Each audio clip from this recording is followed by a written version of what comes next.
The increasingly complex nature of school management today, coupled with a tighter regulatory environment, has led to a heightened expectations from the stakeholders and the belief that competencies of school board directors are on par with those in the corporate world. A school's board of directors can and should play a critical role in risk management, guiding the senior management on key business issues and taking the lead on succession planning. But who oversees the board? To a large extent, it's an exercise of self-policing, but a good relationship between the board and senior management can facilitate better governance, and the board can be seen as an asset and not a risk. It's important to have continuously high-functioning directors, and when structured and managed properly, a board can be your competitive advantage.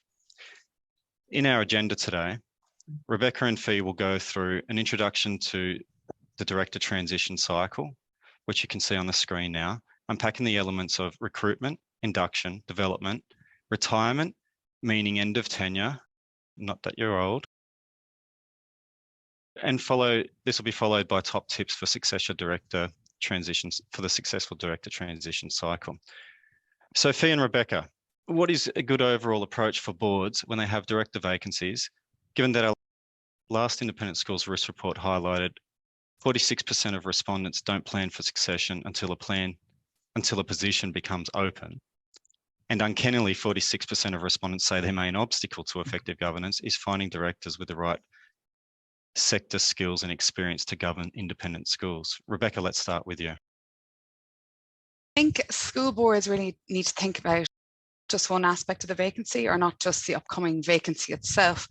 They really need to proactively engage and plan in a more holistic approach that many boards overlook some boards go straight into recruiting for that vacancy or a similar skill director.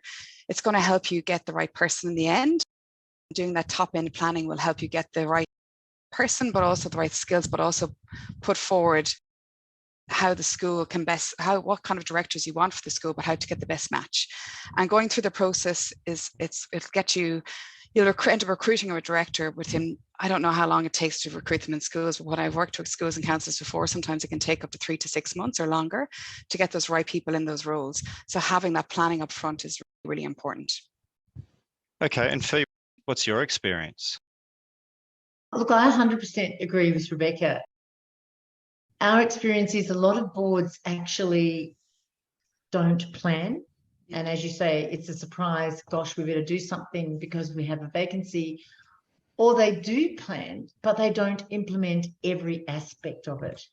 And it's this full cycle that Rebecca and I really would recommend. And I think that's why it's important to have a look at each key element of it, Andrew.